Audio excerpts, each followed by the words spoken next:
아침에도 우리 주님의 은혜,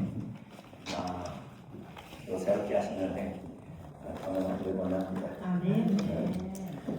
우리가 좀 지금까지 설교 이렇게 나눈 부분 좀 정리하면 하나님의 임재가 얼마나 우리에게 소중하고 하나님의 함께 하심이 얼마나 놀라운 능력인지 우리가 이 부분 나눴죠. 하나님이 생명이신 하나님이 함께 하시면, 그래서 이걸 아는 사람은 하나님 임재를 찾죠. 갈망하죠. 하나님 함께 하실 때 능력이 있고, 하나님 함께 하셔야 생명이 넘치고, 하나님 함께 하셔야 강력한 역사를 우리가 경험하게 되는. 그래서 정말 우리가 그 임재를 사모하고 갈망하는.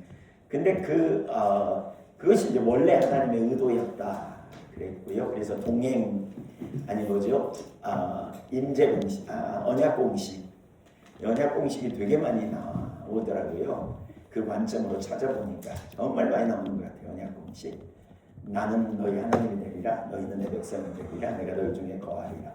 그래서 그 언약의 성취가 곧 성령 안에서 우리에게 이루어지는 거고, 예수님이 승천하시면서 세상 끝날까지 내가 너희와 함께 하겠다라고 약속하셨는데, 성령으로 우리 안에 오셔서 가르치시고 깨닫게 하시고 이끄시고 또 돌보아주시는.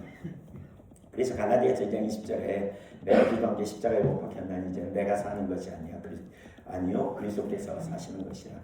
내가 이제 육체 가운데 사는 것은 나를 사랑하사 나를 위하여 자기 자신을 버리신 하나님의 아들을 믿는 믿음 안에서.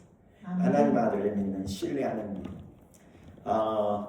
왜 우리 그런 찬양 있잖아요. 내 안에 사는 이 예수 그리스도니. 전 아침에 일어나서 이 찬양을 가끔 하거든요. 그러면 내 안에 사시는 주님 앞에 믿음으로 나가죠. 그는 나의 왕, 나의 검, 나의 힘, 나의 능력. 뭘 염려하고 뭘 낙심하겠냐. 주님의 임재가 결국 생명이다. 주님의 임재가 생명인 거라면 우리가 뭐 해야 되냐면 하나님을 찾는 거죠. 부기를 찾거나 멍이를 찾거나 이게 아니고, 하나님의 얼굴이라는 말은 하나님 자신을 의미하는 거죠. 하나님이 난 소중하고, 우리는 되게 사역을 위한 필요를 위해서 하나님을 찾거나, 또 문제 해결을 위해서 하나님을 찾거나, 어려움이 올 때 필요를 이렇게 도움을 위해서 찾거나 이러기가 되게 쉬운데, 그거 말고 그건 사랑이 아니잖아요. 그건 사랑이 아니죠. 그냥 좋아서. 왜 너 나 찾냐? 너 왜 나 따라다니냐? 그냥 좋아서. 왜 그래? 왜? 이유가 없어요. 그냥 주님 좋아요. 그냥 사랑해요. 근데 주님이 저와 함께 있음을 제가 인식하지 않으면 제 삶에 소망이 없어요. 그래서 주님 찾아요. 주님 앞에 있기를 원해요. 나 주님의 기쁨 되기 원하거든요. 주님이 기뻐하시는 일에 내 삶을 드리고. 그래서 다 여기 오셨잖아요, 지금. 그렇죠? 네, 선교사로까지 이렇게 헌신하시면서 오셔서 정말 한 분 한 분 얼마나 소중한지 모르겠다 싶어요. 그러면서 우리가 이제 이렇게 주님을 찾을 때 실제로 주님이 나를 사랑하는 자는 내 계명을 지키리라 그랬고, 그래서 주님을 사랑함으로 주님의 말씀에 순종하고, 손해인 것 같지만 사실 우리 안에 주님이 얼마나 놀라운 능력이고, 주님이 결국 처방이고 생명이고, 주님이 온 우주의 역사의 주인이시고. 제가 믿는 그 감리교 저희 교단의 교리적 선언이라는 게 있는데, 그게 이제 신앙 고백으로 한 거기에 제 6번째에 이런 게 있어요. 우리는 의의 최후 승리를 믿는다. 네, 근데 이게 진짜 믿어지면 얼마나 놀랐겠어요. 근데 코피 터지게 싸워요. 재판장에까지 가가지고. 의의 최후 승리를 믿는다 그러지만 그래도 눈앞에서 내가 싸워서 승리하지 않았나. 우리가 이론이냐 실제냐의 문제, 진짜 그런 문제 가지고 동의하고 염려를 맡기고, 이게 이제 우리 안에서 성령님이 끊임없이 이끄시는 요상. 오늘 아침에는 뭘 살피려고 하냐면, 오늘하고 이제 2가지가 남았어요. 그래서 바빠요. 쫓겨서 이제. 근데 하나는 뭐냐면, 그 동역자로서의 우리가 성령과 동역자로서, 그러니까 하나님과 동역자로서 어떻게 성령의 인도를 받느냐의 문제죠. 그러니까 이제 이게 저는 같이 가야 된다고 생각해요. 그러니까 한 부분만 내적 성령의 의한 친밀한 교제는 인도하심을 받고 친밀한 교제와 동행하는 삶으로만 끝나는 게 아니고 우리가 주님과 동역자로서의 삶을 사는 우선 첫째 하나님은 오늘도 일하시죠. 그리고 우리를 동역자로 부르신다는 거죠. 그러니까 요한복음 5장 17절에 예수께서 그들에게 이르시되 내 아버지께서 이제까지 일하시니 나도 일한다. 예수님이 일하시는 근거를 아버지의 일에서 찾았잖아요. 이제 계속 아버지의 일, 아버지의 일, 아버지의 일. 심지어 요한복음 4장 34절에 보면 나의 양식은 나의 보내신 이의 뜻을 행하며 그의 일을 온전히 이루는 것이다. 그만큼 아버지의 일에 헌신된 거죠. 이 땅에 육신을 입고 오신 것도 그리고 그 일을 성취하기 위해서 모든 걸 조정하고 순종하고 따라갔잖아요. 그러니까 아버지의 일, 오늘날 사실 이 부분을 많이 하죠. 아버지의 일이라고 우리가 보통 말하지만 어쩌면 아버지의 일이라고 생각하는 내가 그런 거를 내 나름대로 계획 세워서 해나가죠. 그걸 우리는 아버지의 일이라고 하는데 성경이 말하는 아버지의 일은 사실은 아버지가 지금 뭘 하고 계시는지를 보이셔서 우리로 그 일에 동참하게 하는 것. 그게 아버지의 일이라고 말할 수 있죠. 개념. 성경에 뭐 이런 얘기들이 되게 많이 나오잖아요. 하나님의 의도를 가지고 당신의 종들에게 목적을 보이실 때 그 당신의 종된 사람들이 그 목적에 헌신하잖아요. 그래서 이 이제 동역자로 쓰임받는 거죠. 출애굽기 3장에 하나님 모세에게 내가 이 백성의 우고를 알고 부르짖음을 듣고 고통을 보고 내려가서 젖과 꿀이 흐르는 땅으로 이끌려고 해. 그러면 하나님 하시면 되지. 근데 하나님이 모세 네가 가야 돼. 그러잖아요. 열왕기상 18장에도 보면 내가 지면에 비를 내리리라. 3년 동안 비가 오지 않았던 상황이 이렇게 말씀하자 모세가 엘리야가 그 하나님 비 주시려고 그러나 보다 그러고 있지 않았잖아요. 뭐냐면 그 갈멜산 꼭대기에서 머리를 두 다리 사이다 집어넣고 비가 올 때까지 기도했다. 그러니까 이제 어떤 분들은 그 당시에 그게 여인네들이 해산하는 폼이었다. 그러니까 죽을 똥 살 똥 기도했다. 뭐 이런 의미라고 그렇게 말하는 주석한 학자들도 있더라고요. 연예들이 그렇게 어떻게 일어났는지 잘 모르겠지만 한 가지 분명한 건 있어요. 엘리야는 배가 안 나왔을 거다. 제가 아무리 해보려고 해도 이게 안 되는 것 같아요. 어쨌든 그러면 엘리야가 비를 기도했기 때문에 비가 왔을까? 아니면 하나님 비를 주실라 그래서 비가 내렸을까? 예. 주실라 그래서. 그러면 엘리야는 기도는 옵션인가요? 예. 야고보서 5장에 보면 5장 18절에 보면 엘리야는 우리와 성정이 같은 사람이로되 저가 기도한즉 비가 오고 기도한즉 비가 오지 않았다 그랬거든요. 그러니까 엘리야의 기도가 되게 중요한 비중을 차지하는 거죠. 그러니까 하나님이 그 헨리 블랙갑이 쓴 하나님 경험하는 삶 책에 보면 그분은 이런 표현을 해요. 하나님은 사람을 쓰지 않고서 사용하지 않고서 하나님의 일을 하는 진심스럽다. 사람을 통해서 일해 가신다. 그런 의미에서 굉장한 우리의 위치가 정말 굉장한 특권을 가진 거죠. 굉장히 소중한 위치를 우리가 차지하는 거죠. 하나님이 사람을 통해서 일해 가신다는 게 이게 얼마나 놀라운 일인가, 얼마나 굉장한 일인가. 그러니까 전도 안 하면 사실 그 복음이 어찌 전파되겠는가. 제가 시골에서 7년 동안 있으면서요. 지독하게 동네 사람들 안 먹혀요. 그래서 어느 날 왜 사내리꾼데 18만 5천이 천사 한 명이 쓰러졌잖아요. 그래서 이렇게 기도했어요. 하나님 천사 한 명만 파송해 주세요. 그래서 그냥 오늘부터 5가정씩 가정 먹는 하라고 그러면 가서 목을 팍팍 밟으면서 믿을래 안 믿을래 그러면 다 나올 것 같더라고요. 조만간 길어도 질겨도 한 달이면 다 나올 것 같더라고요. 어느 날 성경 읽다가 전도에 미련한 것으로 한다. 그래서 그만뒀어요. 사람을 통해서 하나님이 일해가십니다. 예, 뭐 우리 마찬가지잖아요. 생육하고 번성하고 땅에 충만하라 그러셨는데 아니 하나님은 사람을 만들 능력인데 진흙으로 저쪽 어디 한쪽에서 만들어갖고 불어가지고 계속 사람 보내주면 주님의 사람 얼마나 많아지겠어요. 근데 그렇게 안 하시잖아요. 사람을 통해서 만들잖아요. 또 하나님은 우리를 먹이시잖아요. 시편에 보면 우리 양식을 주신 하나님. 근데 오늘날 왜 만나가 안 내려요? 매출하게 안 내려요? 그런 의미에서 본다면 이제 우리의 사역적인 측면, 문화명령을 실현하는 거죠.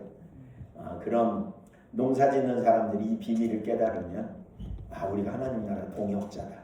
이런 의식으로 삶의 현장에서 사는 거죠.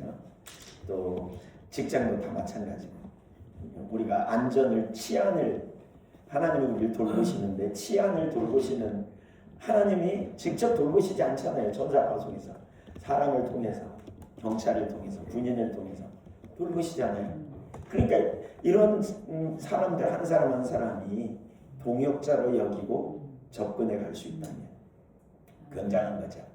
이게 이제 선교적 삶으로의 초대 문화명령을 실현해야 될 책임 있는 거. 가르치는 것도 하나님 우리를 가르치지만 사람을 통해 가르치잖아요.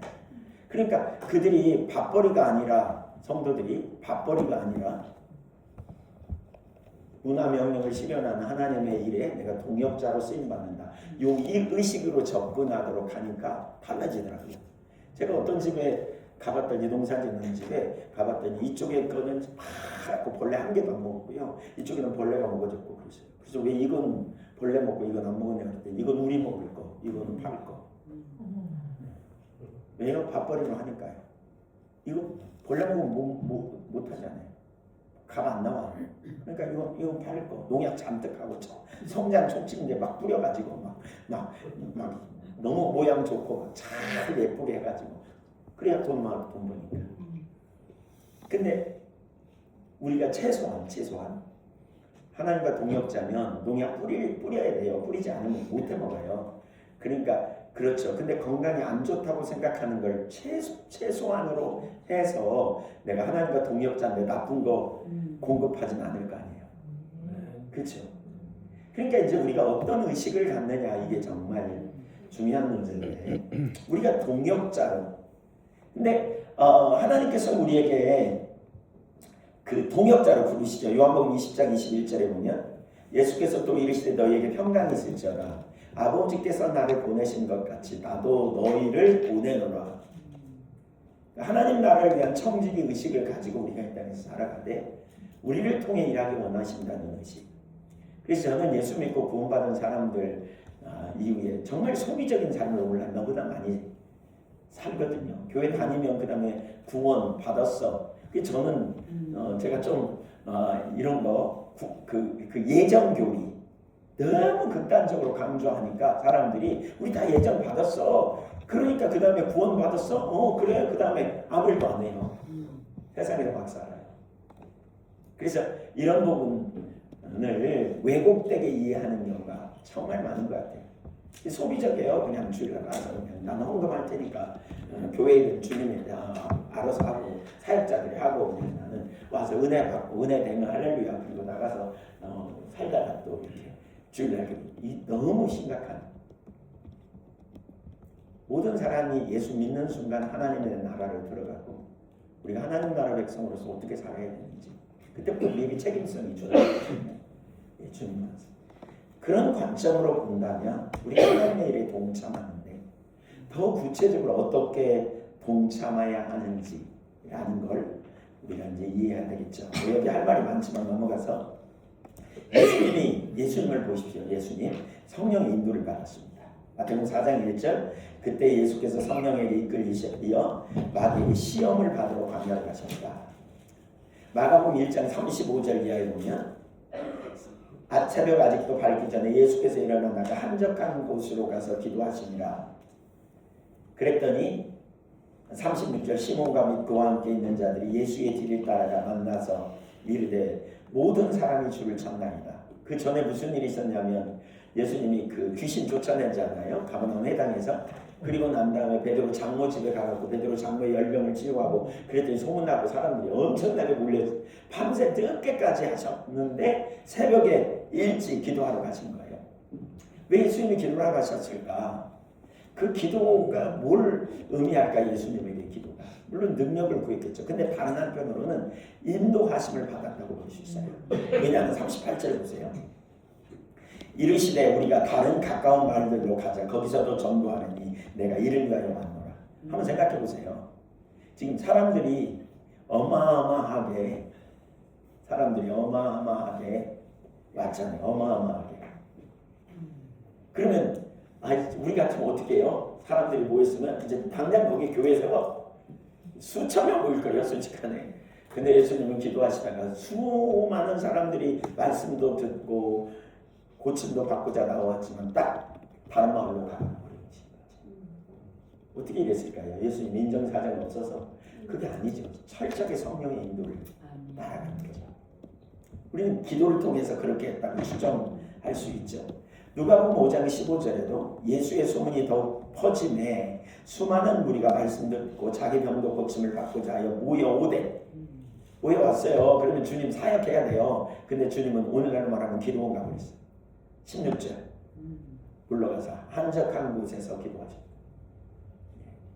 그러니까 그런 다음에 17절에 보면 병을 고치는 주의 능력이 예수와 함께 하더라 그랬거든요.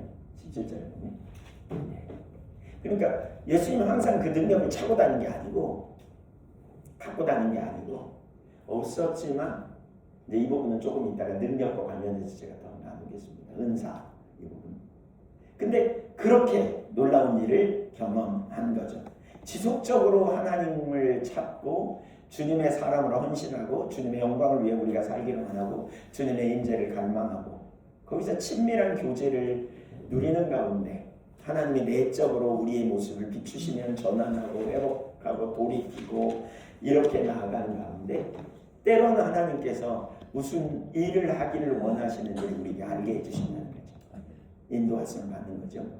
요한복음 5장 19절과 20절에 보면 특별히 요한복음의 이 부분이 잘 많이 나타나 있어요.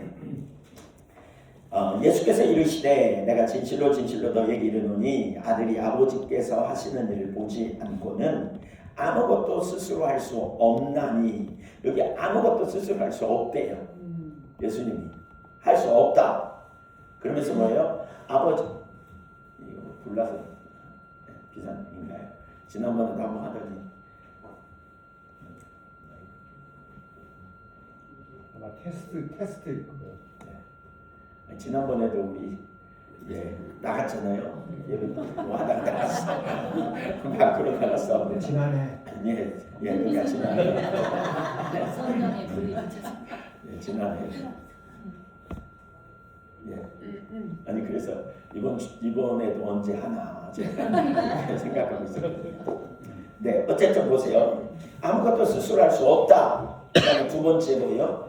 하나님의 아버지가 행하심을 보고 그 일에 동참한다. 어떻게 봐요? 아버지의 행하심을 어떻게 봐요? 친밀한 교제 안에서, 친밀한 임재 안에서. 네.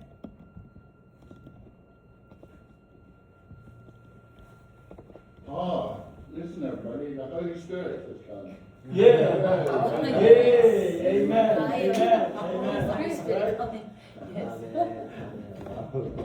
친밀한 교제 안에 임재 안에서 주님의 행하심을 보았다는 거예요.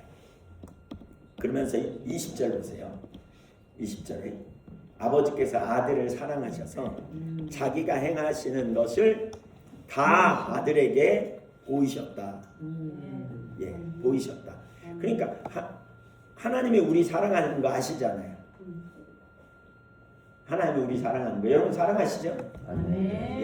정말 저는 전에 과거에 이런 생각했어요. 하나님이 우리를 사랑하신다는 거, 하나님이 예수님을 사랑하는 것처럼 우리를 사랑할까?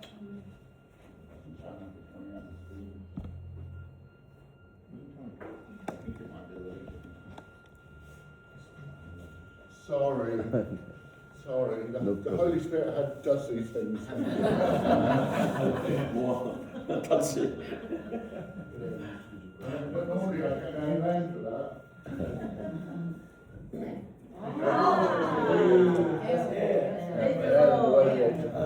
Holy Spirit is the radiator.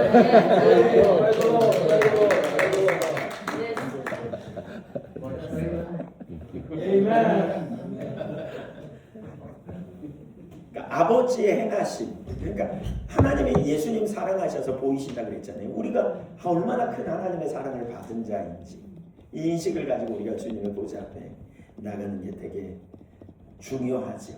그래서 그 표현이 요한복음 5장 30절에도 8장 26절, 28절, 14장 10절 이하에 특별히 14장 12절에 보면 나를 믿는 자는 나의 하는 일을 저도 할 것이며 이보다 더 큰 일도 하리니. 어떻게 우리가 주님이 하신 일을 해요? 더 큰 일을 어떻게 해요? 바로 동일한 거죠. 아버지가 당신의 일을 보이시고 우리가 그 일에 순종할 때 우리를 통해서 아버지 일을 이루시는 이게 동역제사이죠. 사도행전에 보면 이런 이야기들로 가득 차 있어요. 1장부터 다 찾을 수 있어요. 근데 시간이 없으니까 그냥 툭툭 넘어가면 7장에 보면 스데반이 성령으로 넘어가고요. 8장에 빌립이 성령의 인도를 따라 광야로 나가는 거. 성령이 이끌려서 갔잖아요. 에디오피아 내시에게 복음을 전하는 거. 기가 막힌 타이밍이죠. 마침 에디오피아 내시가 이사야 53장 읽으면서 누가 이 고난받는 종이 누굴까 그런 시점에 성령에 이끌려서 가는. 아마 송 목사님 전도하시다 그러니까 그런 경험 되게 많이 하실 거예요. 기가 막힌 타이밍에 하나님의 타이밍이죠. 미국의 그 재밌는 미국의 오하이오 주가 그렇게 호수가 많다면서요. 큰 호수에 어떤 분이 물고기를 어마어마하게 큰 물고기를 잡았어요. 낚시꾼이. 그래가지고 그걸 기네스북에 오를 만큼 그런 물고기래요. 그래가지고 그분한테 물어봤대요. 어떻게 잡았냐고 신문기자가. 그랬더니 나는 적당한 곳에서 적당한 시간에 손을 내저었을 뿐이라고. 그 무슨 얘기냐고 그랬더니 자기가 배를 이렇게 보트를 내리는데 물고기 크게 뛰어오르는 거예요. 너무 흥분해가지고 보트를 내리고 그쪽으로 가가지고 거기서 낚시를 피고 있었대요. 근데 이 물고기가 확 튀길래 자기도 모르게 손을 내줬는데 아마니가 딱 걸리니까. 그래가지고 주변에 배들이 와서 함께 건져내줘. 그래서 자기 키보다 더 큰. 이게 능력 전도라는 거죠. 성령의 인도를 따라가는 전도. 그러니까 이제 그게 능력 전도와 관련된 그러한 책에 나온 이야기예요. 9장에 아나니아는 성령의 인도를 따라 다메섹에서 주님 만난 후에 기도하는 사울에게 안수하여 성령으로 충만케 했죠. 전적으로 성령의 인도죠. 10장에 베드로가 성령의 인도하심을 따라 고넬료에 가서 집에 가서 복음을 전하는 거 전적 성령의 역사예요. 안디옥 교회가 바나바와 바울. 그 당시에 바나바는 단임 목사라고 할 수 있잖아요. 바나바에 의해 교회가 급성장했으니까. 또 바울은 훗날 바울이 되는 사울은 수석 부목사라고 할 수 있는. 근데 단임 목사와 수석 부목사를 선교사로 파송하라는 분별을 해가지고 보내잖아요. 그들을 통해 너무 놀라운 일이 일어나. 사도행전 16장에 보면 바울 사도가 아시아에서 복음을 전하려고 했지만 그렇게 하지 못하게 했다. 성령이. 그러면서 뒤에 8절에 보면 거기 7절에 보면 예수의 영이 허락하지 않았다. 그러니까 구체적으로 인도하시고 구체적으로 돌보셔서 어디로 가야 되는지 뭘 해야 하는지 가르치셨다는 거죠. 구체적으로 성령께서. 그 다음에 사도행전 18장에 보면 고린도에 갔을 때 패턴을 따라 유대인들에게 복음을 전하고 해당으로 갔다가 거기서 엄청 핍박받고 그 다음에 그 옆으로 가가지고 복음 전하는 사람들이 많이 몰렸죠. 그때 쫓아와서까지 핍박하니까 어떻게 해요? 그 성을 떠날까 했는데 그 밤에 주님이 환상 가운데 나타나셔서 18장 9절 10절에 보면 두려워하지 말고 침묵하지 말라. 내가 너와 함께 있음에 어떤 사람도 너를 대적하여 해롭게 할 자가 없을 것이다. 그러면서 1년 6개월 동안 거기 머무르게 되고 고린도 교회가 아주 세워지는 놀라운 어떻게 해요? 주님의 인도하심을 따라 갔던 거죠. 자, 너무나 놀랍잖아요. 너무나 놀랍죠. 제가 저희 교회 사역을 잠깐 언급하면 시간이 없는데 잠깐 언급하면 저희가 제가 그 얘기는 했나요? ISF 애국인 유학생 사역. 네. 그러니까 기도하다가 그냥 하나님께서 그러니까 감동 주신 걸 따라서 갔는데 그 일이 일어났고요. 저희가 그 요양원도 마찬가지예요. 요양원. 그 죽음을 준비시키라는 마음을 주셨어요. 어르신들 죽음을 준비시키라.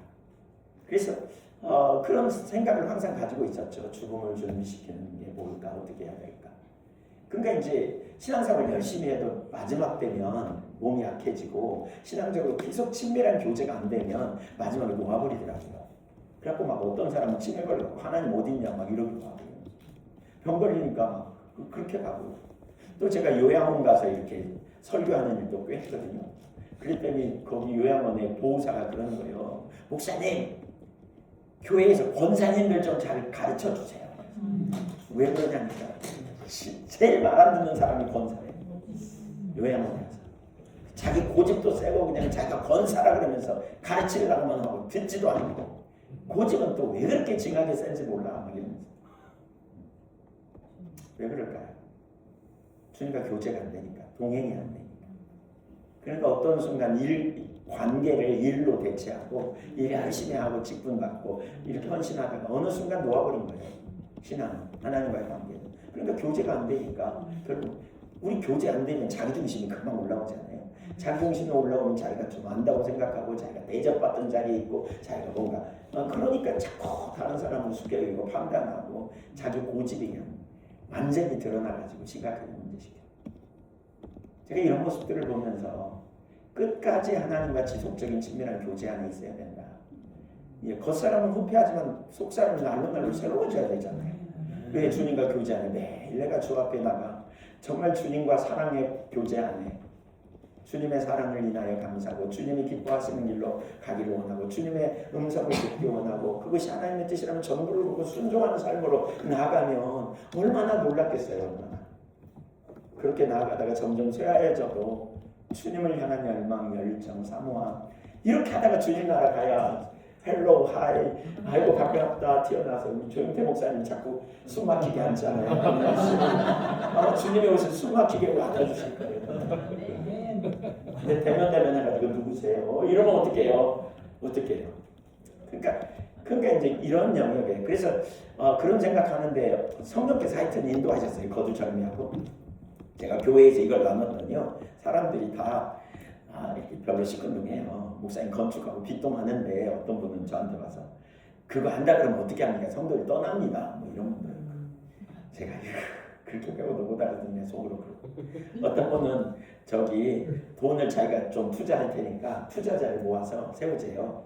그리고 저기 이익을 분배해 주재요. 그래서 그거 아니라고 하나님 그렇게 안 하신다고 두고 보라고 그러고 놔두세요.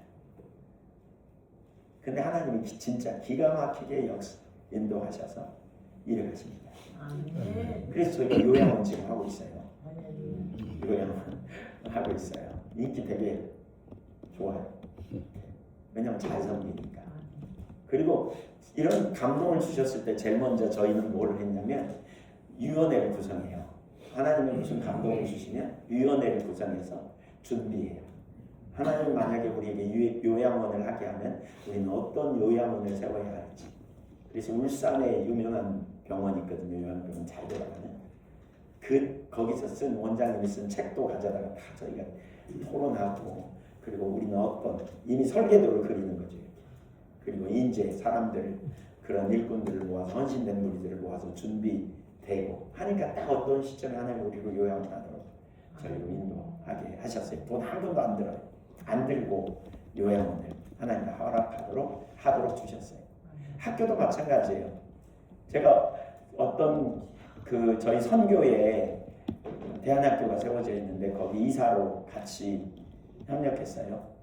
근데 어느 날 하나님께서 제가 있는 지역의 교회 아이들은 광주는 좀 상대적으로 그렇잖아요.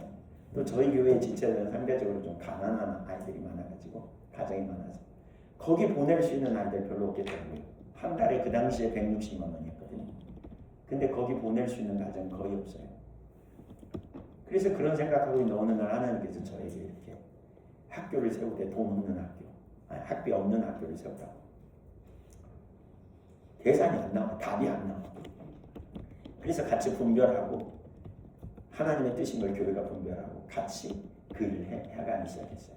그래가지고 학교를 세워서 하여튼 잘 돼가고 있어요. 항상 아슬아슬하긴 하지만 조지 뮬러의 경험을 저희가 하고 있어요. 하나님 기가 막히게 필요를 채우시는 역사를 정말 놀랍게 하나님 채우시거든요. 우리 여기 보셨잖아요. 예, 보셨죠? 아이들 되게 놀랍게 변화요. 진짜로. 네. 대학도 나름 괜찮게 잘 가고 애들이 성격적으로 놀랍게 변화되고 그것도 CTS에서 제가 CBS 목동에서 이걸 좀 발표하라고 해서 발표했는데 가장 이상적인 학교래요. 그 한동대 대안학교 운동하는 분이 계시거든요. 근데 그 교수님이 저희 와서 그 학교 좀 소개하라고 자꾸 그래서 저희가 그런 세미나를 했는데 전국에서 해외에서까지 66명이 참석했어요. 그래가지고 대만에도 그 학교가 세워지고 몇 개가 세워져서 저희하고 똑같은 모델로. 근데 그때 와서 듣더니 본인이 꿈꾸던 학교라고. CBS에서도 그 CTS 1인 1학교 운동에 이상적인 학교. 근데 어떻게 그랬냐? 저희가 이 말씀 이것이 하나님의 뜻이라고 분별을 되어질 때 같이 모여서 위원회를 조직했어요. 그래서 위원회가 같이 기도하면서 공부하기 시작했어요. 우리가 세우는 대안학교는 어떤 학교예요? 그래서 그 칼비테 같은 이런 기독교 고전 책을 읽으면서 우리가 세우는 학교는 어떤 학교여야 되는지 이걸 다 했죠. 그리고 어떻게 해야 하는지 어떻게 가야 하는지 계속 모여서 매년 학기 끝나면 그 계급장 뛰고 대화하기 시간을 갖거든요. 그래서 무슨 얘기냐면 내가 직급이 뭔데 내가 나이가 있는데 까불어 내 말 들어 이거 다 의미 없다. 다 내리자. 그래서 거기 관련된 교사들 팀들 모여가지고요 그냥 난상 토론을 합니다. 그리고는 결론을 찾아가는데 이게 결과적으로는 계속 좋은 학교가 되는 것 같아요. 여러 가지 면에서. 한편은 아슬아슬해요. 기도도 필요하고 예, 그렇기도 하고. 근데 하나님께서 놀라운 일을 이루시는 거죠. 어떤 때 제가 어떤 분한테 전화해서 갑자기 생각나서 제가 그 얘기 했는가요? 안 했습니다. 어떤 분한테 전화했어요. 갑자기 생각해. 저는 자꾸 이제 제가 어떻게 성령의 인도를 받아 사역할 수 있는가를 두 번째로 좀 다루려고 하는데 이렇게 해요. 그냥 같이 연결해서 보면 뭐냐면 핵심 첫 번째는 집중적으로 하나님을 찾아요. 그러니까 하나님 앞에 첫 번째 제가 지금까지 남은 거 있죠.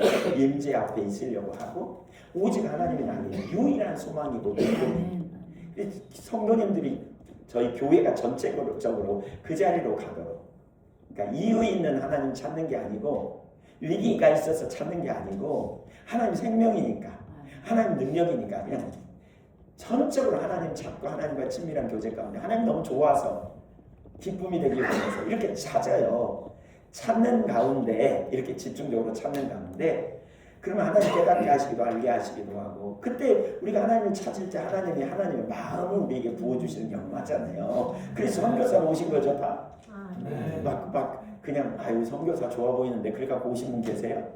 예, 그거 아니잖아요. 하나님 다 마음 주시 이런 마음을 우리 가운데 부으시고 부담감을 주시고 열망을 주시고 이렇게 다양하게 일하시잖아요. 근데 이제 저 같은 경우는 하나 이렇게 해요. 뭐냐면 저희 집이 과수원했거든요 어렸을 때. 그래서 저희 집에 일하는 분이 계셨어요.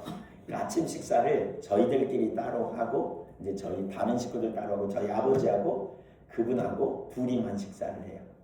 그러면 이제 뭐 그래봤자 그분이라고 제가 표현하는데 한 10대 후반 이제 정도 되는 어떤 사람이 이제 일을 해주고 세금 받고 이제 그런 거 있잖아요. 근데 이제 그때 그 일을 했는데 그러더라고요. 오늘 뭐 할까요? 매일 아침 저희 아버지와 그분의 대화 주제였어요. 오늘 뭐 하실 거예요? 뭘 할까요? 맨날 그렇게 물어요. 그러면 오늘은 무슨 일 하자? 오늘은 좀 비 오는데 쉬지? 오늘 가서 목욕도 하고 뭐 이러기도 하고. 그러면 이렇게 매일 그런 얘기를 해요. 그러니까 제가 주의 종이라는 인식을 가지면서 이런 부분을 깨달으면서 그 다음에 저게 하나의 루틴이 된 게 있어요. 아버지 어디서 일하세요? 이게 제 루틴이에요. 제가 아버지 일하시는 곳에 일하고 싶어요. 이렇게 묻는. 하나님 오늘 일하신다며요. 어디서 일하는지 일하면 나도 거기 뛰어야 되잖아요. 주님의 기쁨이 되기 원하는데. 그래서 아버지 일하시는 곳에 제가 있기 원해요. 아버지 오늘 뭘 하세요? 그냥 해요. 근데 대부분의 경우는 별로 감동이 없을 때가 대부분이죠. 그러나 차에 탈 때도 사람 만나러 갈 때도 하나님 하실 일이 뭐가 있으신가요? 제가 주님의 종으로서 그 일에 동참하기 원해요. 이렇게. 근데 놀랍게도요.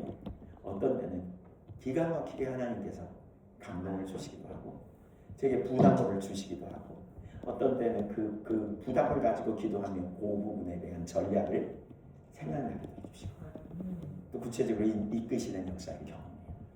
저는 우리가 진짜 중요한 걸 놓치고 있다는 생각을 많이 해서 제가 이 부분을 나누는 게 성령이 인도하신다라고 말하는데 우리가 성령이 인도하시는 길을 기울이지 않는 문제는 친밀함이 안 된 채로 인도하심만 받으려고 하니까 문제인 것 같고요. 근데 친밀한 교제 가운데 우리 안에 정말 주님을 기쁘시게 하고자 하는 열정 가운데 사로잡히면서 아버지가 원하시면 내가 당장 달려갈 준비가 돼 있어요. 하나님 뜻이라면 제가 할래요. 이런 중심의 자세를 가지고 주님을 찾아 나갈 때 뭐 드러낼 것도 없고 알릴 것도 없고 그리고 믿음을 원스텝하며 가는 거죠. 그래서 제가 어느 날 김제교회 얘기하시는데 김제교회 거기 집회를 갔어요. 거기 가가지고 집회하고 점심시간에 이제 조금 이동하게 됐어요. 근데 차를 타자마자 제가 하나님 오늘 무슨 일 어디서 일하고 계신가요? 이렇게 딱 묻는데 갑자기 누구 얼굴이 탁 떠올랐어요.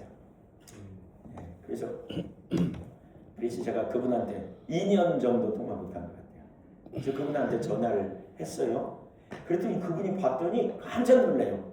근데 어떻게 그냥 놀랐냐면 어떻게 하셨어요? 왜 전화하셨어요? 그럼 막 당황하는 거예요. 그래서 왜요? 제가 전화 못할 사이인가요, 우리가? 제가 어떻게 잘 계시나 갑자기 이렇게 생각이 나서 전화 드린 거라고 별일이 무슨 일 있으세요? 제가 이렇게 물어봤더니 거참 그러더니 하나님이 쐐기를 박으시네. 이러는 거예요. 그래서 뭔데요? 그랬더니 저희 학교를 위해서 그분이 막 기도하셨대요. 그러면서 하나님이 헌금하라고 감동하셨대요. 근데 집이 팔리면 헌금하겠습니다. 이렇게 했대. 근데 집이 안 팔렸어. 근데 최근에 연락이 와가지고 오늘 지금 사인하고 나오는데 전화 오는 거예요.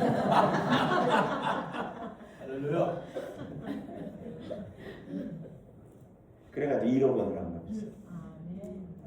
그분이 잔금 받으면 한 건 너무나 감사하다고 하나님이 구체적으로 인도해 주셔서 감사해요. 그러니까 자꾸 초점을 주님께 두는 거죠. 우리가 뭐 주님의 종에 불과하지 않아요.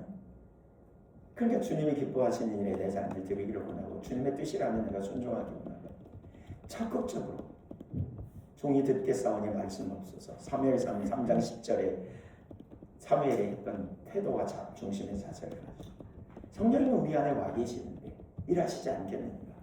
뭘 하기 원하시는지 제가 사람과 만나면서도 자꾸 생각합니다. 하나님 뭐 주시는 감동, 하나님 뭐 제가 하기 원하시는 일이 있는지, 하나님 어떤 일 하기 원하시는지 이렇게 자꾸 인도하심의 길을 기울입니다. 하나님 의도하시고 하나님 뜻하신 말에 제가 순종하며 따라갑니다. 저희 교회 건축도 150명일 때 50억 들어서 건축했어요. 어떻게 했냐면 하나님 인도하셨어요. 남들이 되게 우습게 여길 수도 있어요. 신비주의라고 그럴 수도 있고. 근데 하나님이 인도하셨어요. 분명하게. 그래서 제가 하나님 앞에 이제 교회 성도님들과 나누고 저희가 이제 같이 분별해요. 교회에서 이거 절대 독단적으로 하지 않고. 저에게 감동 주시면 나누고 누가 감동 주시면 저에게 알려서 교회 전체적으로 분별해요. 그리고 같이 기도하고요. 주님 뜻이라고 그 여지 없어요. 지난번에 한 번은 아침에 새벽에 제가 기도하는데 갑자기 저는 개인적으로 친하더라도 선교비 교회에서 막 이렇게 안 하거든요. 성령님 인도하신 거예요. 근데 지난번 한번 새벽에 기도하는데 제 동기 캄보디아 선교사인데 10년 만에 교회를 80개 개척해요. 그래서 막 그 감리교단에서는 꽤 유명한 선교사예요. 송진섭 선교사. 근데 저희 동기거든요. 저랑 아주 친했어요. 근데 한 번도 성경을 못 보냈어요. 아주 신났는데 개인적으로 좀 보낸 적이 있고. 근데 교회에서 좀 어떻게 할까 근데 별 감동이 없어서 못했어요. 근데 어느 날 새벽에 기도하는데 그 아이 장학금 학비 이게 막 생각이 나는 거예요. 그래서 그 아이 학비가 필요한가? 그 아이가 지금 몇 학년쯤 됐을까? 대학생부터인데 그러고 나서 들어가지고 메일 열어봤더니 메일에 기도 편지가 올라와 있는데 아이의 마지막 장학금을 위해 기도해 주세요 이렇게 있어요. 그래서 이게 하나님 인도 확인이구나. 그래서 제가 교회에다 광고했어요. 2주 광고했습니다. 2주. 근데 1,800만 원쯤 들어왔어요. 깜짝 놀랐어요. 이렇게 많이 들어왔다고? 2주 했는데. 근데 그러고 나서 이제 주일날 아니 그리고 제가 거기다 보내봤어요. 얼마쯤 필요하냐? 그랬더니 한 500만 원쯤 필요하다고. 그래서 500만 원 보냈어요. 그랬더니 영수증처럼 이제 500만 원 보내니까 그 입학 그 등록금 고지서를 보내왔어요. 근데 12,000불인가? 13,4,000불이에요. 미국의 의대여가지고 마지막 학기인데. 그래서 제가 전화해가지고 카카오로 전화해가지고 왜 이렇게 되는데 왜 이렇게 말했냐 그랬더니 미안해서 그렇죠. 그래서 그냥 보냈어요. 그때 깜짝 놀라고 전화 왔어. 내가 그런 의도로 안 했는데 왜 보냈냐고 그래서 우리 헌금이 딱 그만큼 줬어요. 계산해 보니까요. 환율 계산해서 보낸 금액 딱 계산해 보니까 딱 채워졌어요. 근데 매번 그러냐? 아니요. 안 그래요. 제가 광고한다고 안 움직여요. 절대 안 움직입니다. 작년에 여기 선교사협회에 올 때 하나님께서 필요 충분히 채웠었거든요. 올해는 별로 움직임이 없더라고요. 그러면서 뭐라 그러냐면 같이 기도하는데 아마 필요는 현지에서 채울 거라고 그런 감동이 있다. 그래서 무슨 뚱딴지 같은 소리야. 제가 이제 속으로 그래도 필요한 거 가지고 와야 되는데 이랬는데요. 아닌 게 아니라 선교사님한테 연락이 왔어요. 여기서 많이 필요가 채워졌다. 그러니까 함부로 못해. 그렇지만 우리가 철저하게 주의해줘요. 마다가스카르에 태풍이 불어가지고 거기 지붕이 날아갔다고 교회 선교사님이 문자가 연락이 와가지고. 근데 그런 부분 봐도 별로 어떤 데는 이렇게 그런데 그건 하나님 뭔가 하신다는 마음이 있어서 제가 광고를 딱 한 번 했어요. 2,000만 원 한 번에 적었어요. 그러니까 이 말 들으면 이 학교에 되게 헌금 잘한다 이렇게 생각하시겠죠? 아니요. 절대 아닌 거예요. 절대. 근데 저희가 집중적으로 이렇게 하나님과의 관계, 하나님 신뢰하고 하나님의 앞서가시면 순종하고 따라가는 거에 대해서 나누거든요. 근데 그러면 하나님 행하시면 움직임이 있더라고요. 놀랍게. 저희가 그 건축 언제 보고 써요. 네. 그러니까 죄송합니다. 그만 끝낼게요. 건축하는데요. 150명이 이렇게 하는 거 막 그런 감동이 있다 그래가지고 그래서 이제 저도 이제 그런 거 같고 하나님 인도하시는 거 같고 444평 부지에 1247평을 지었거든요. 그러니까 건평 1247평. 그러니까 한 그 당시에 땅값 뭐 이렇게 땅값이 한 10억 들고 그렇게 그래서 내가 봐도 미쳤어. 이게 가능치나요? 저는 개인적으로 돈 많이 만져본 사람이 아니거든요. 그래서 1억 그러면 일자하고 공이 몇 개인지도 모르는. 근데 어느 날 덜컥 그렇게 생각하니까 겁나더라고요. 그래서 한 주간 시간 달라고 해서 제가 혼자 금식하고 기도했는데 하나님 하시겠다 그래서. 근데 문제는 대출이 안 일어나는 거예요. 대출을 한국에서 일으키려면 기본적으로 500명의 성도 이상이 돼야 되고 이제 그래야 갚을 능력이 있다고 판단해 대출해 주거든요. 근데 대출 안 해줘요. 그러니까 다 거짓말 한대. 건설회사 막 그러는 거예요. 거짓말 해요. 목사님 좀 이렇게 유연성을 가져야지. 막 이렇게. 난 여기서 거짓말 해가지고 내가 만약 그게 성취되면 하나님이 했다고 말할 수도 없고 이거는 하나님이 뒷받침하실지도 않을 것 같다. 나는 그렇게 안 한다. 그래서 처음에 대출이 된다 그래가지고 이 기공 예배를 드렸다가 한 6개월쯤, 7개월쯤 딜레이 됐어요. 안 돼. 한번 어떤 분이 된다 그래갖고 농협 지점에 갔더니 교인 몇 명이냐고 물어보더라고요. 그래서 제가 150명이라고 했더니 이분이 그러는 거예요. 에이, 요즘 목사들이 헛배만 불러가지고 제 앞에서 자기도 안 수직사해.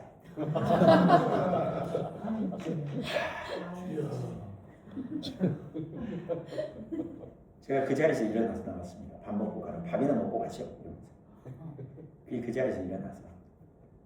그래서 제가 나중에 그랬어요. 교회 지어지나 안 지어지나 보실 거라고. 꼭 보라고. 거기 우리 부지가 거기니까. 근데 우리는 거짓말 안 합니다. 근데 그 즈음에 어떤 분이 왔어요. 사업하는 분인데 그분이 교회 왜 안 짓냐고 그러더라고요. 그래서 이러고 있다고 그랬더니 자기 거래은행에 해보겠다고. 그랬더니 그분이 전화하는데 신한은행에서 해주겠다는 거예요. 근데 알고 봤더니 그분이 천주교인인데 몰랐어. 이게 500명 이상 돼야 되는 걸 몰랐어.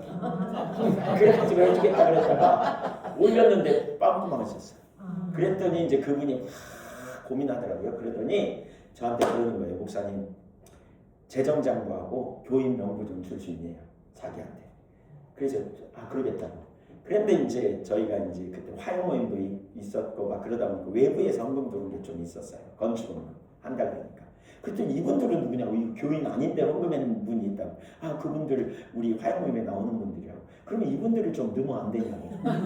그래서 그러면 제가 본인들한테 물어보고 헌금도 했고 또 헌금 할 분들 그 일에 동참할 분들 물어보고 하겠다고. 그랬더니 그때 목사님들이 여러분이 함께 하셨었거든요. 그랬더니 목사님들이 다 가지고 가더라고요. 그리고는 그냥 교회에서 다 받아가고 쌀 받아가고 왔어요. 그리고 그 통에 헌금도 더 많이 들어왔어요. 그래가지고 또 그분은 회사에 자기가 입보증을 쓴 거예요. 그 회사의 보증. 그것 때문에 그 동역했거든요. 근데 동역도 깨졌어. 그분이 그러는 거예요. 자기가 왜 그랬는지 모르겠어요. 그분이 막 이렇게 주님을 위해 헌신된 분도 아니에요. 나중에 보니까. 근데 그냥 그렇게 보증 써가지고. 그러니까 하나님 완전히 하신 거죠. 그래서 지어진. 그러니까 우리 가운데 되게 중요한 게 하나님이 일해 가시는데 어떻게 일하신가, 어디서 일해 가시는가. 이걸 우연으로 여기지 않는 거죠. 물론 당연히 우리가 무조건 따라가는 건 아닙니다. 검증하고 확인하고 그리고 이것이 하나님의 뜻이라고 분명하면 거기에 걸고 믿음으로 반응하고 써는 거죠. 그리고 그 다음에 주님이 채우시는. 근데 이 과정에 중요한 게 있다고 생각해요. 한 가지만 더 나누고 마치겠습니다만 뭐냐면 훈련이 있어요. 하나님이 갑자기 모세를 홍해 앞에 세우지 않았다는 거죠. 하나님이 갑자기 모세를 광야에 있는 반석을 치게 하지 않았다는 거죠. 혼자 있을 때 하나님이 지팡이를 던져보라고 해요. 혼자 있을 때. 혼자 있을 때 던지라고 하면 쉬워요, 어려워요? 쉽죠. 예, 하나님이 주신 감동인가? 던져봤더니 진짜 지팡이가 뱀이 되네? 이야, 신난다. 꼬리 잡으라 해서 꼬리 잡았어. 두 번째 어디예요? 바로 앞에서 던져보래. 그 바로 앞에서 한번 경험했지만 바로 앞에서 안 되면 죽음일 수도 있는데 쉽지는 않았겠지만 던졌더니 됐어. 지팡이 사용이 하루아침에 된 게 아니라는 거죠. 또 하나님의 어느 날 나일강 앞에서 뭘 내라 그래요? 나일강을 치라 그러잖아요. 지팡이로. 그랬더니 피로 변해. 그건 형하고 자기만 있으니까 쉬워. 그거. 그 별로 어렵지 않아. 해봤더니 돼. 그 다음에 홍해 앞에서 모든 이스라엘 사람들이 지금 바라보고 있는데 지팡이를 내밀어. 이것도 쉽지 않았을 거예요. 근데 이미 훈련이 됐어. 믿음의 훈련. 말씀을 듣고 순종하며 따라가는 훈련. 그러니까 했더니 놀라운 일이 일어나는 거죠. 그러니까 하루아침에 지금 음성을 듣고 순종하고 이거 안 되죠. 작은 영역에서부터 하나님께서 우리를 훈련시키신다고 저는 믿어요. 이 부분에. 교회 가운데 이런 일들을 저희가 꾸준히 해왔던 것 같아요. 이렇게. 그러다 보니까 지금은 하나님 감동이다. 그러면 아무도 그냥 대수롭지 않게 여기어요. 그러니까 대수롭지 않게 넘어가는 사람이 없어요. 그걸 가지고 진중하게 기도해보고 정말 주님의 뜻인지 찾고 구하고 갈망하고. 그래서 저희는 교회 안에서 중요한 일을 결정할 때 제가 이렇게 해요. 어떤 감동이 있고 하나님이 어떻게 우리를 인도하시는 것 같다. 근데 우리가 같이 교회가 분별해서 가야 될 일이기 때문에 같이 기도하자. 그리고 이렇게 나누고요. 바로 거수하지 않아요. 한 주간 동안 여러분 집중 기도합시다. 그리고 그 다음에 모여서 이렇게 물어요. 하나님의 뜻이라고 여겨지는 하나님의 어떤 사인 주신 거 있으면 나와서 좀 얘기하라고. 그러면 이분 저분이 주신 감동 얘기하고 이렇게 하고 뭐 뭐든지 나누라고 하는 뜻이 이제 그 기도하면서 주신 어떤 감동. 그러면 이제 그런 부분 나누기도 하고. 그리고 이제 이렇게 나눈 다음에 그러면 이제 우리가 결정하자고 그러면서 1번 하나님의 뜻이라고 여기는 사람 손들으라고. 하나님의 뜻이 아닌 것 같다 손들으라고. 모르겠다 손들으라고. 하나님의 뜻이 아닌 것 같다 이런 게 과반수가 아니라도 꽤 여러 사람이 나오면 중단해요. 아직 아니구나 저는. 왜요? 하나님께서 교회의 머리 되신 성령님께서 저들에게도 다 보게 해주실 거다. 그럼 기다려요. 근데 그러다 보면 하나님 인도하시더라고요. 모르겠다. 이건 뭐예요? 내가 아직 모르는 거예요. 그리고 신앙의 연주에 따라 또 하나님과의 친밀한 관계에 따라 다를 수 있잖아요. 그렇게 결정을 합니다. 성령의 인도하심을 받는다. 민간. 이게 좀 우리 성교사님들 사역에 좀 더 확 열리면 좋겠습니다. 제가 새벽에 기도하면서 하나님 어디서 일하세요? 어느 날 그랬는데 전도해라. 그래서 그날 제가 광고했어요. 전도할 사람 모이세요. 그랬더니 세 분이 오셨어요. 그래서 같이 기도하면서 우리가 어디로 가는 게 하나님 어디로 가야 할까요? 그리고 기도하는데 강 건너로 가라. 저는 그 마을에 강이 없었다고 생각했거든요. 그 동네에. 근데 강 건너로 가라고 하나님 그런 마음 주신다고 그랬더니 한 분이 저기가 강 아닙니까? 나주 지석강 상류 오더라고요. 거기가 몰랐어요. 그때까지만 전 내가 근데 그 건너 마을 거기는 남녀 호랑개교를 대부분이 믿는 사람들 마을이에요. 예수 믿는 사람 딱 한 가정 있고요. 다 안 믿는 가정. 그래가지고 강 건너로 가라고 그래서 그 마을에 갔어요. 거기 가서 어떻게 해야 될지 몰라. 그냥 예수 믿는 농번기라서 사람들 다 일하러 갔어요. 그래서 그냥 그 예수 믿는 집으로 갔더니 가서 그 얘기 했어요. 전도하기 원하시는 것 같아서 왔다 그랬더니 그분이 가만히 계셔보세요. 그랬더니 할머니 한 번 모셔봐요. 몸 아파서 일 못 나갔대. 근데 그 할머니 한 분이 오셔가지고 제가 그 얘기를 그냥 그대로 나눴어요. 이 종교성 있는 분들은 이렇게 말하면 훨씬 더 잘 받아들이거든요. 그래서 새벽에 기도했는데 하나님 그런 마음 주시고 그래서 여기 왔다. 그랬더니 그분이 이렇게 말해요. 고참 희한하네. 왜요? 그랬죠. 제가 운주사라고 하는 유명한 천불천탑으로 유명한 절이 있거든요. 거기에 20년 다녔대요. 근데 몸이 아프고 그래서 오늘 아침에 일어나서 에이 절 그만 다녀야 되겠다. 그 시간에 그런 생각이 들었죠. 주님이 부르셨다고 이제 그러면서 이제 예수 믿어야 된다고. 그랬더니 믿을 듯 하다가 이분이 그런 거예요. 아이 근데 좀 문제가 있다고. 무슨 문제냐? 우리 며느리 아들 결혼시킬 때 며느리가 기독교인이었는데 내 눈에 흙이 들어가기 전에 안 된다. 그래서 자기 따라서 절에 다닌대. 근데 자기가 시어머니로서 바뀌면 어떻게 되겠냐는 거예요. 그래서 그럼 며느리한테 얘기해보라고. 그리고 나오라고. 그랬더니 안 나와요. 그로부터 6개월쯤 지난 후에 그분이 돌아가시려고 한다는 소문이 들렸어요. 병원에서 모시고 가라. 제가 너무 마음이 안타깝더라고요. 예수님이라도 영접시켜야 되는데. 그래서 병원에 찾아갔더니 이분이 이렇게 다리를 끼고 이렇게 옆으로 누워서 눈물을 저 가니까 막 울어요. 말도 못해요. 입을 딸짝도 못해요. 그래서 저 알아보시겠어요? 그때 눈을 깜빡거리더라고요. 됐다 싶어서 귀는 열렸고 눈은. 그래서 예수님 복음 설명하면서 믿음으로 받아들이면 눈 깜빡거리라고 그랬더니 눈 깜빡거리고 또 기도하고 한 구절하고 눈 깜빡거리고 이렇게 해서 예수님 영접시키고 기도하는데 이게 이제 놀라운 일이 거기 일어났어요. 기도했는데 제가 이런 말을 했어요. 이분 안 돌아가신다고 염려하지 말고. 아멘. 예, 아니 끝까지 들어보시고 큰 소리를 빵빵 쳤네. 아니 그냥 가족들이 있는 데서 그랬어요. 의사 선생님이 병원에 집에 가야 된다고 그랬는데. 근데 그때까지만 해도 별 생각 없이 그러고는 나왔는데 엘리베이터를 탁 탔는데 가만히 있어봐 내가 지금 무슨 말을 하는 거지? 이렇게 생각하니까 이거 보통 문제가 아니더라고요. 근데 이제 시골이니까 그 당시에만 해도 이렇게 한국은 이렇게 천막 쳐지잖아요. 모닥불 펴지고 근데 들리는 소문에 천막이 갔대 그죠. 그리고 이제 병풍도 갔대 관관이는. 아침마다 일어나가지고 제가 모닥불 혹시 펴졌나 이러고 있었어요. 근데 2주 동안 아무 소식이 없어. 근데 2주가 지난 토요일 날 그 집사님이 갔다 오셨어요. 가보시라고. 갔다 오시더니 뭐라 그러냐면 아이고 안 적게 싶디다.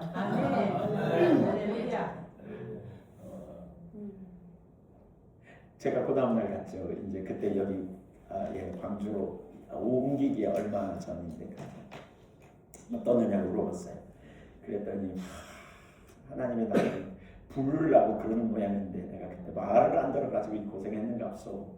이제 교회 나오셔야 되겠죠. 그랬더니 아유 그러면요 교회 나와야죠. 이러고 그래서 자녀들이 옆에 있길래 교회 다니셔야지 절에 가버렸다면서요 하고 이렇게 얘기했더니 그렇지 않아도 우리 얘들이 지난 주일날 거기 너무 가까운 교회로 갔다 왔대. 예, 너무 놀라워. 그분을 통해서 결과적으로 이모저모로 해가지고 그 마을이 속으로 만나가지고 있어요. 그분을 통해서. 그러니까 하나님은 우리가 어떻게 일해가신지, 그러니까 뭘 하기 원하시는지, 특별히 우리 전도에 대해서 이렇게 특별히 사명이 있고 열정이 있는 분들은 이런 영역에 관심 가지면 훨씬 더 많이 하나님이 일해가시는 것 같아요. 훨씬 더 많이. 주님 뭐라고 계세요? 성령님께 길을 기울이고 인도해달라 은혜를 구하고 무엇보다 주님과 우리와 하나 될 때 이런 역사. 저는 이런 열매들이 많이 맺혀지기를 소망합니다. 아멘. 기도하겠습니다. 죄송합니다. 기도할 개인 기도 시간 다 그래서 그래가지고